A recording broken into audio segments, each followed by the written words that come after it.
Tonight we're cooking a steak dinner. 2 New York strip steaks, broccolini with lemon, and mashed potatoes. Because I'm grown. I'm seasoning these steaks with just salt, nothing else. When the cut is good, you do not have to overdo it. I like letting the flavor come from the meat itself. However, I am a huge fan of Worcestershire sauce, or however the hell you say it. Starting the mashed potatoes off by rinsing them and just chopping them however I feel fit. No big deal, they just need to be open enough to be boiled easily.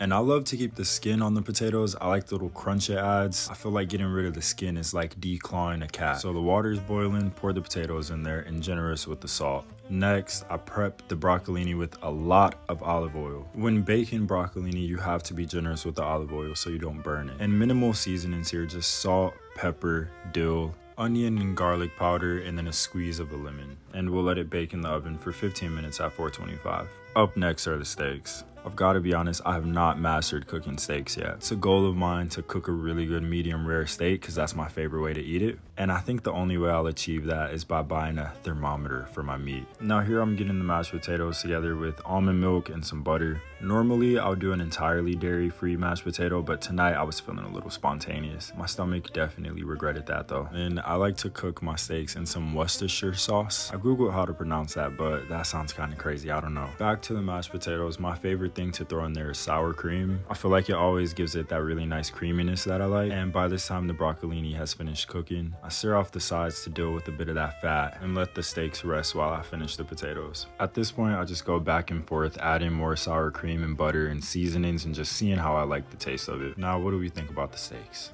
Not too bad. If I cooked them closer to rare, I'd be happier, but they tasted phenomenal. Everything was great. Now the plating is my favorite part. Time for my mom and I to devour this food. Deuces.